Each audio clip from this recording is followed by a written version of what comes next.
You're looking at some serious trouble. Right? You got a beat woman showing up with a black man knocked out, unconscious. What would happen to that guy? I'll tell you what will happen. It'll be shoot first, ask questions later. Let's keep it real. That's what would happen.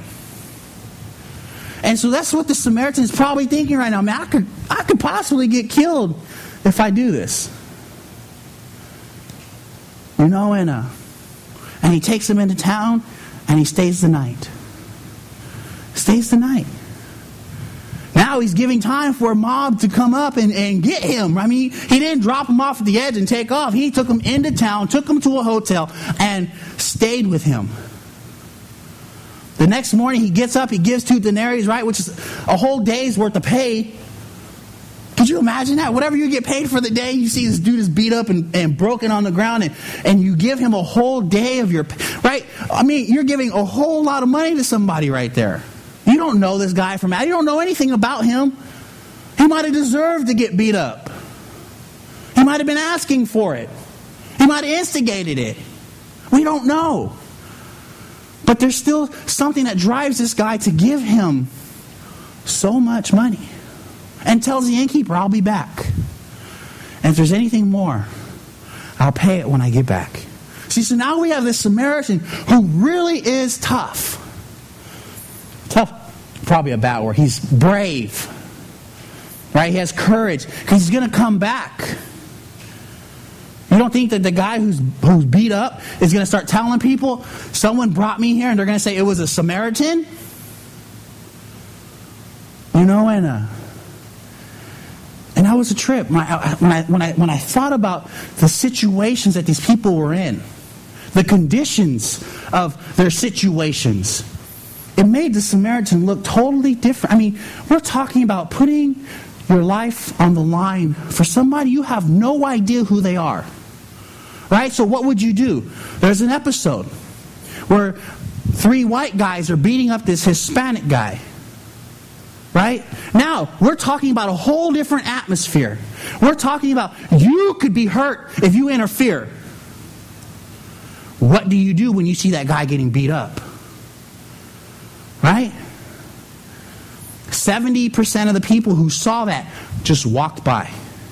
He gives you the statistics after the show. Right?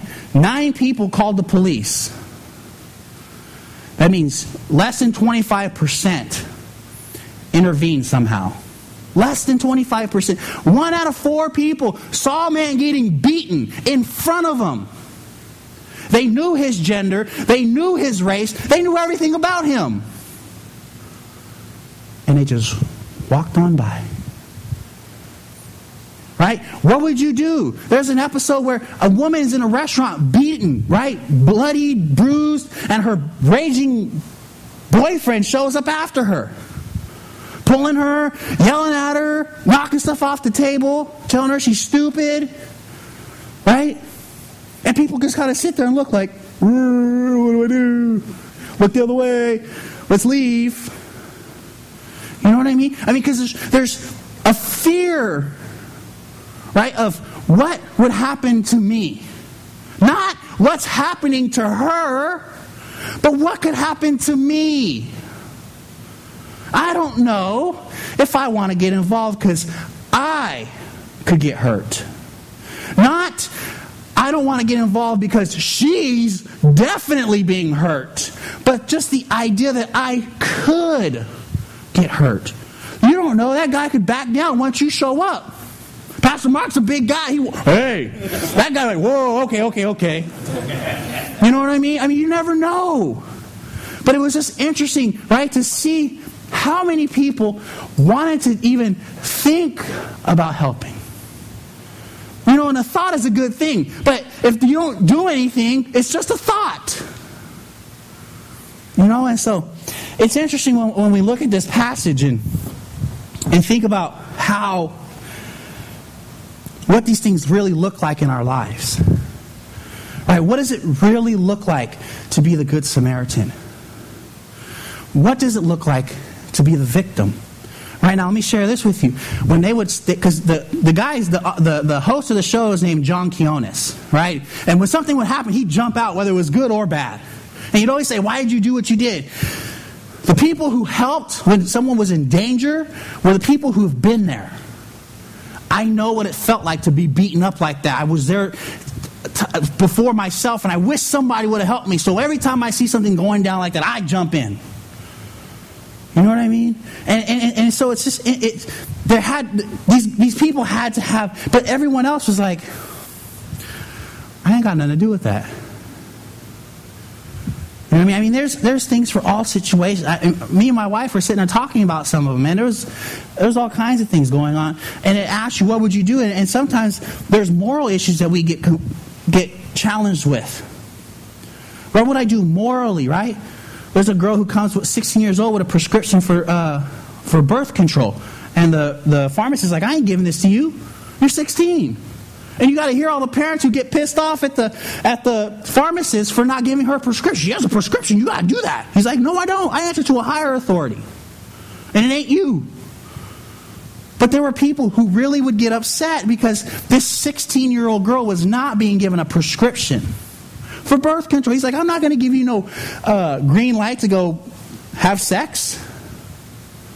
But there were people who really wanted to be upset about that. What would you do? You know, so we think, you know, and in reality, man, I don't. The lawyer, what he should have seen when Jesus told him, do this and live, is that it's virtually unattainable. I can't do the love of God and the love of neighbor unconditionally by myself. Right? One scholar I was reading said it would be like asking somebody to jump a 20-foot cement fence with no help. And they just got to figure out how to get over it. Do that and you shall receive eternal life. But he didn't think of it like that. But thank God we have Jesus. You know what I mean? Thank God we have somebody who is willing to go on the cross and die for us. In our shortcomings, we're still given grace. We're still given the love and the mercy of Christ and the Father for what they're doing for us. I have breath today because of God, not because of me. I didn't do anything to warrant breath today. And if you ask my wife, she'll tell you, he definitely didn't deserve breath today. You know, I mean, that's reality. Because there's imperfection and sin still alive in me.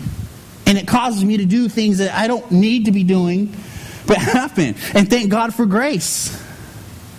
You know, thank God that somebody loved me enough, right? And so I'm going to share a happy story with you as I close. It looks like I'm running over. There's a softball game, right? I don't know if any of you guys seen this, but it was Western Oregon and Central Washington. And this happened about 5 years ago, right? And I don't know if you guys know about sports, but these two teams are rivals, right? It's probably like Tracy High and West playing each other, right? Bad blood all the time. Nobody ever getting along. And there's a girl, right? Her name is Sarah Tulowski. And she plays for Western Oregon. And she hits her very first home run of her career in her senior year.